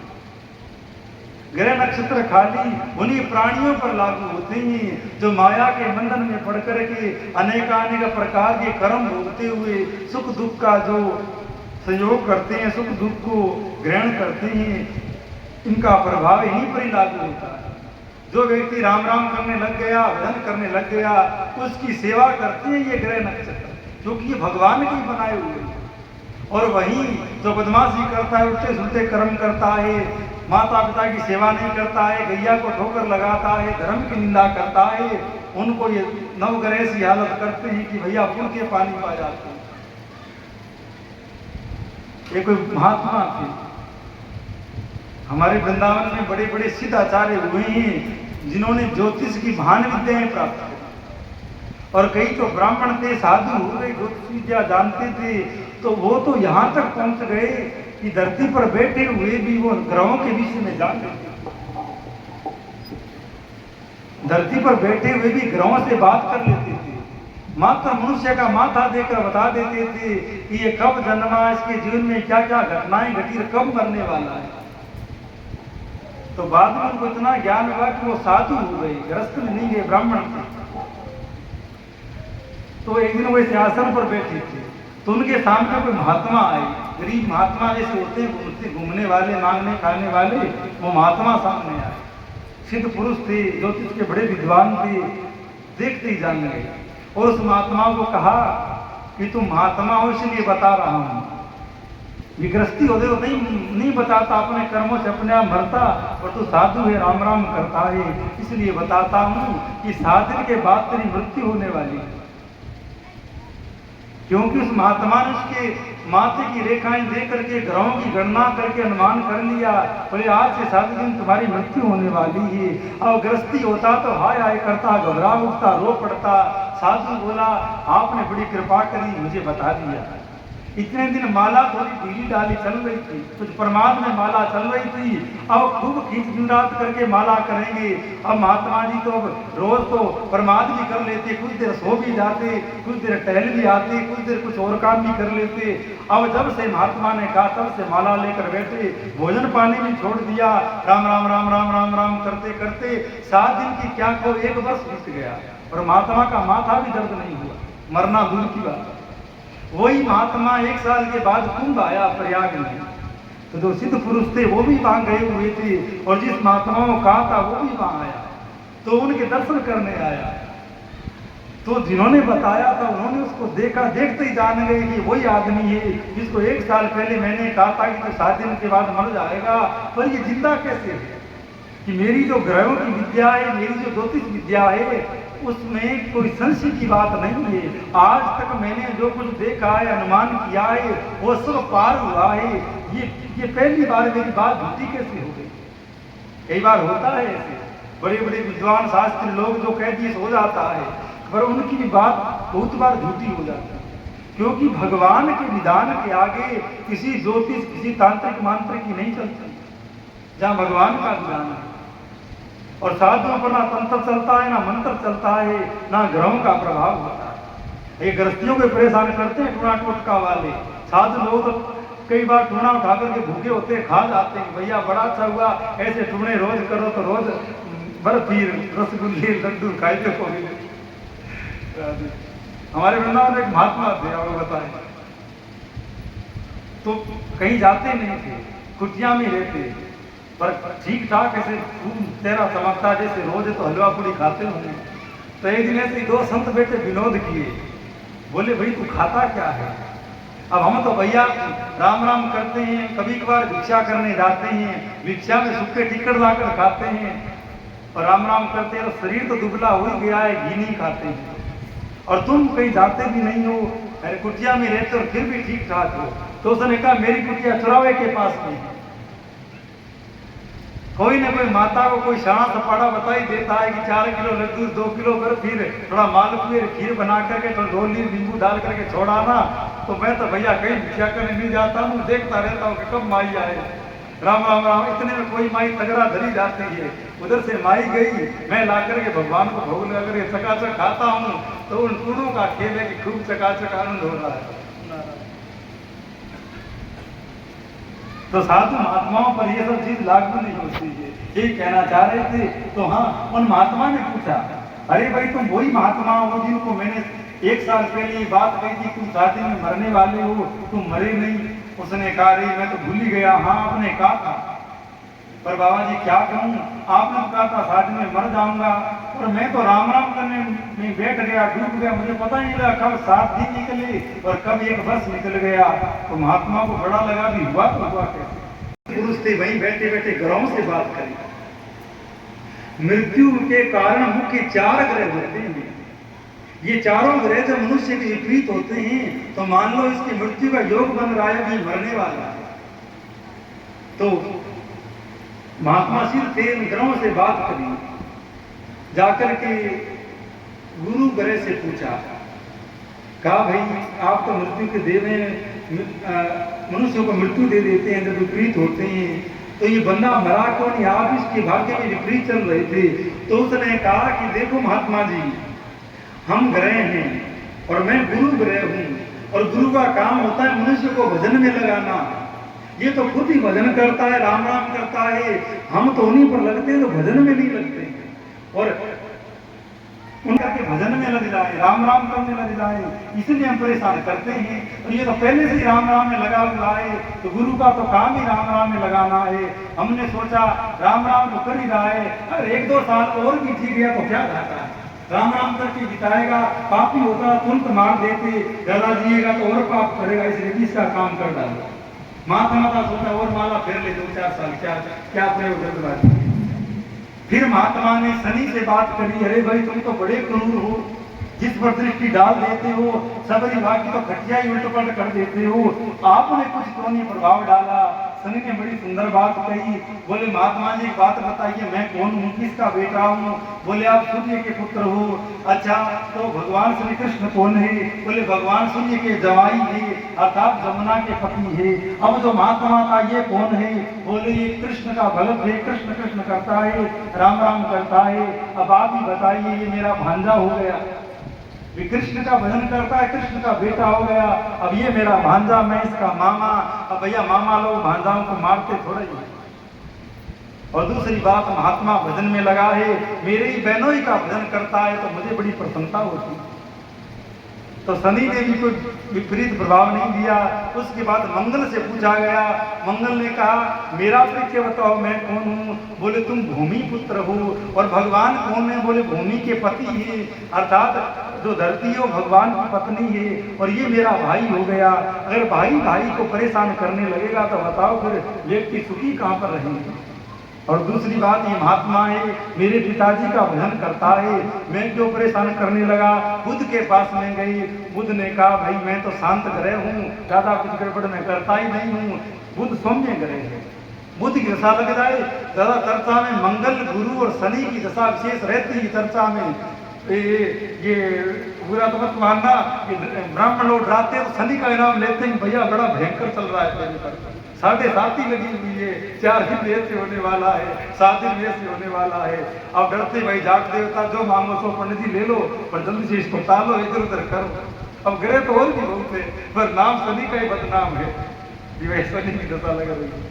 तो बुध तो पहले से सौम्य ग्रह है, बुध ने तो पहले ही हाथ जोड़ रखे थे, भैया मैं तो ना कुछ गड़बड़ करता हूँ ना कुछ अच्छा करता हूँ, मैं तो सौम्य ग्रह हूँ। उसके बाद सूर्य के पास में गए, सूर्य ने कहा कि देखो ये मेरे ज्वाई का भक्त है, राम राम करता है, तो अगर मैं इसको मार डालूं बदनामी किसकी, मेरे ज्वाई की बदनामी, और मैं कैसा ससुर जो अपने ज्वाई की बदनामी करवाऊं। यानी ये सब तो विनोद की बात है, असल बात ये है कि हरि नाम जापक पर, शिव पूजक पर, शिव उपासक पर ग्रहों का असर होता नहीं। एक राजा था काशी का, उसके चलो ये कथा सुना के विश्राम करते हैं। हाँ, राजा था, उसको ग्रह खराब हो गई। किसी ज्योतिषों ने, ब्राह्मणों ने बताया कि महाराज आपके ग्रह खराब चल रहे हैं, उपाय कर लो कुछ। तो राजा भी ज्योतिष का जानकार था, उसने भी जाना कि हाँ ग्रह तो खराब है, तो उसने कहा भी किससे पूछूं क्या उपाय है। तो ब्राह्मणों ने कहा कोई संत उपाय बता दे तो उसी से काम हो सकता है, अन्यथा हमारे बस की बात नहीं। तो बोले इस समय संत कौन है। तो उस समय तुलसीदास जी धरती पर विराजमान थे, वो राजा तुलसीदास जी की शरण में गया और कहा कि भगवान कृपा करिए। तुलसीदास जी ने कहा क्या बात है। बोले मेरे सबरे ग्रह खराब चल रहे हैं, या तो मेरा राज्य चला जाएगा या मेरी मृत्यु हो जाएगी या कुछ और घटना घट जाएगी, आप कृपा करिए। तो तुलसीदास जी हंस पड़े, कहा कि भैया एक ग्रह और है, 9 ग्रह तो तुम जानते ही हो, एक ग्रह और है, अगर वो ग्रह किसी पर लग जाता है तो ये 9 ग्रह अपने आप फेल हो जाते हैं। उस एक ग्रह की अगर किसी पर दशा लग जाए तो बाकी के 9 ग्रह फेल हो जाते हैं, इनकी अकल, इनका कोई तंत्र मंत्र काम नहीं करता है। तुलसीदास जी ने कहा कि सब पर ग्रह लगते हैं दशा बिगड़ती है, पर भैया जिस पर राम का अनुग्रह लगता है, राम का अनुग्रह होता है, उनकी दशा सुधर जाती है, उन पर किसी की ग्रह का कोई जोर नहीं लगता है। इसीलिए मीरा पर कृष्ण का अनुग्रह था, तुलसी पर राम का अनुग्रह था, अनेकानेक शिव के भक्तों पर शिव का अनुग्रह था। इसीलिए जिसके ऊपर शिव का ग्रह लग गया, शिव का अनुग्रह हो गया, उसका ये ग्रह कुछ नहीं कर सकते हैं।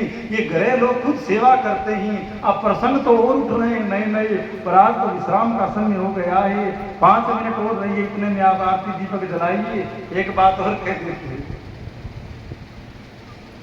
और थोड़ी बहुत लेट हो जाए तो भाई कोई बात नहीं, वो बीच वाला समय मान लेना महाराज पूर्ति कर रहे हैं। कबीर दास जी, रैदास जी, धन्ना भगत, पीपा भगत, मीराबाई इत्यादि जो सिद्ध पुरुष हुए अपने वर्तमान में, आप लोग सब नाम जानते हो जिनका। सेन भगत, धन्ना भगत जो हुए, उनके गुरुजी थे साक्षात राम जी के अवतार श्री रामानंदाचार्य भगवान। जो भी इनके शरण में आया, कोई जाति का, कोई स्त्री पुरुष कोई आया, सबको इन्होंने मंत्र देकर के भगवान की शरण में। तो जब इन्होंने लाखों लोगों को शरण में किया, तो जिस युग में अपने बैठे हैं, ये पाप का युग है, ये युग साक्षात हाथ जोड़कर उनकी शरण में आया और कहा कि स्वामी जी आप सबको राम मंत्र दे करके सबका कल्याण कर रहे हैं, हमारा भी कल्याण करें। तो जब कलयुग को शरण में आए देखा तो रामानंदाचार्य ने कहा कि भाई सबका कल्याण हो रहा है, तुम भी आओ, राम राम करो, यही गुरु मंत्र है। तो उसने कहा ठीक है, मंत्र तो मुझे मिल गया, अब आप गुरु दक्षिणा मांगिए। अब चेला जोरदार होता है तो दक्षिणा भी जोरदार मिलती है वहां से। बोले अब आप गुरु दक्षिणा मांगिए। तो रामानंदाचार्य ने कहा कि हम ऐसे गुरु नहीं है कि जो चेला से कुछ लेवे, गुरु तो देता है, और चेला के पास होता ही क्या है जो चेला गुरु को दे, जाओ भजन करो यही दक्षिणा है। बोल नहीं नहीं, मेरे जैसा जोरदार चेला आपको मिला, कुछ मांगी। बहुत मना करने पर वो नहीं माना। आखिर में रामानंदाचार्य ने कहा ध्यानपूर्वक सुनिएगा, अगर तू देना ही चाहता है तो मेरे को एक बात दे। बोले हाँ मांगिए।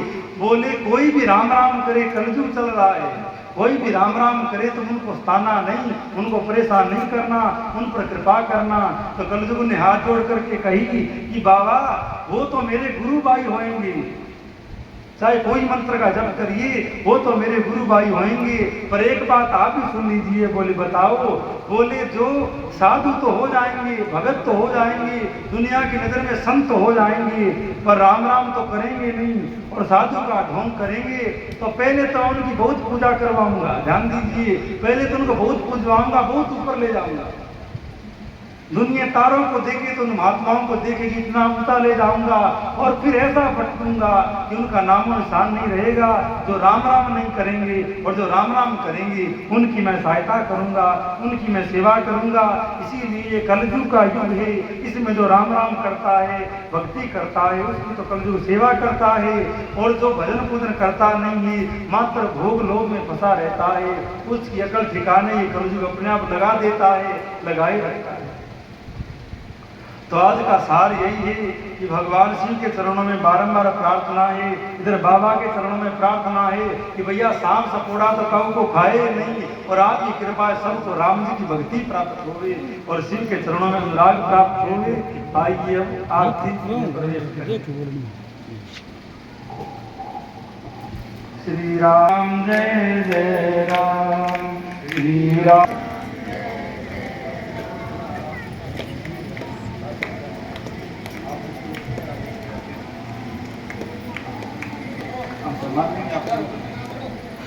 कर्पूरगौरं करुणावतारं संसारसारं बुद्धिन्द्रं सदा वसन्तं हृदयारविन्दे भवं भवानी सहितं नमामि, भवं भवानी सहितं नमामि।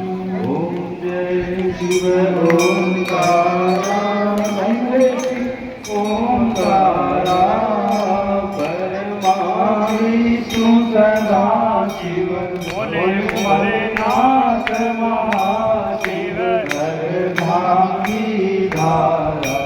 ओम हर हर हर महादेव एकानन चतुरानन पंचानन राजे। ओ शिव पंचानन राजे, हंसासन गरुड़ासन, हंसासन गरुड़ासन वृषवाहन साजे। ओम हर हर हर महादेव। दो भुज चार चतुर्भुज दस भुज के सोरे। ओ शिव दस भुज के सोरे, रूप निरंता त्रिभुवन जन ओरे। ओम हर हर हर महादेव। हंसमाला वनमाला रुंडमाला धारी। ओ शिव रुंडमाला धारी, चंदन मृग मद सोरे, चंदन मृग मद सोरे भावेश्वरी। ओम हर हर हर महादेव। श्वेतांबर पीतांबर बागांबर अंगे। ओ शिव बागांबर अंगे, कादिक ब्रह्मादिक कादिक ब्रह्मादिक भूता आदि। ओम हर हर हर महादेव। करते मध्य कमंडल चक्र त्रिशूलधर का। ओ शिव त्रिशूलधर का, जग करता जग हरता, जग करता जग हरता, जग पालन करता। ओम हर हर हर महादेव। ओम हर महादेव। परमाविष्णु सदा शिव, परमाविष्णु सदा शिव, जानत अविनाशी। ओम हर हर हर महादेव। परम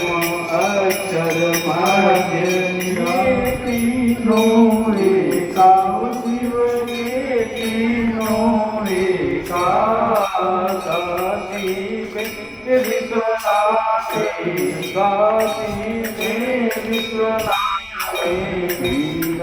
जतन सुब्रह्मण्य हरि ओम हर हर हर महादेव उठ भोग लगावे महिमा अति भारी शिव महिमा अति भारी ओम जय शिव ओम सारा जय शिव सारा परमा विष्णु सदा शिव हरनाथ महाशिव हरनाम धारा ओम हर हर हर महादेव सिर गुण सिद्धि आरती दो कोई नर गावे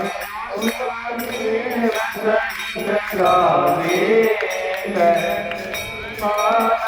स्वामी नटत भोलानाथ स्वामी मनवान सिद्ध फल पावे ओम हर हर हर महादेव ओम हर हर हर महादेव ओम हर हर हर महादेव हर हर हर महादेव हर हर हर महादेव हर हर हर महादेव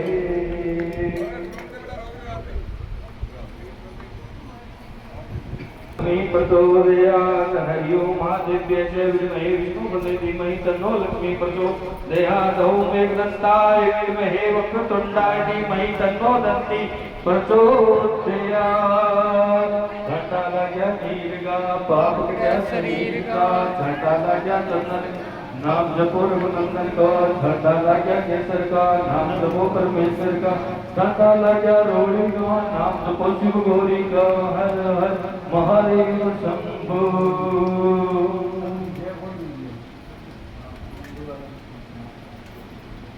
गौ माता की सदगुरुदेव की गुरु भगवान की बालाजी महाराज की मोहनदास महाराज की हरिराम जी महाराज की माणिलाल जी महाराज की महादेव की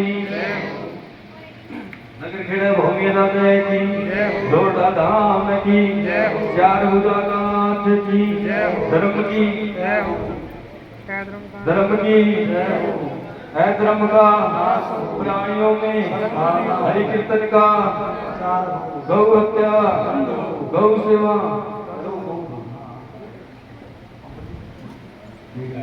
हर हर महादेव शंभू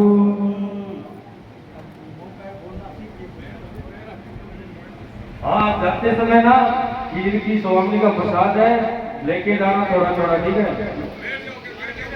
बैठ जाओ अपने अपने स्थान पे आरती ले लो आराम से प्रसाद है और लेके जाओ भगवान का लेना है किसी तरह की जल्दबाजी नहीं करनी है पूरा जैसे आपने कथा का आनंद उठाया उसी तरह भगवान की खीर की स्वामी का भोग आज के हमारे प्रधान जोड़े की तरफ से राम राम राम श्री राम जय कहते नाम संकीर्तन तो करना ही चाहिए। पूज्य श्री भी बड़ा ही भाव से बता रहे हैं कि कीर्तन की महिमा क्या होती है। कहते बाबा तुलसीदास जी ने एक जगह इतना कीर्तन किया था कि उनको पता भी नहीं चला था कि युग कौन सा आ गया। तो कीर्तन तो किया ही करो, जत्र जत्र टाइम मिल जाए तत्र तत्र कीर्तन किया करो। और हमारे बीच तो देखो पूज्य श्री की कितनी कृपा हुई है।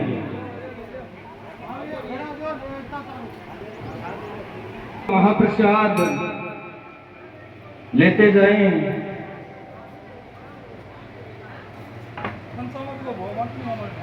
और जो आज के मुख्य जोड़े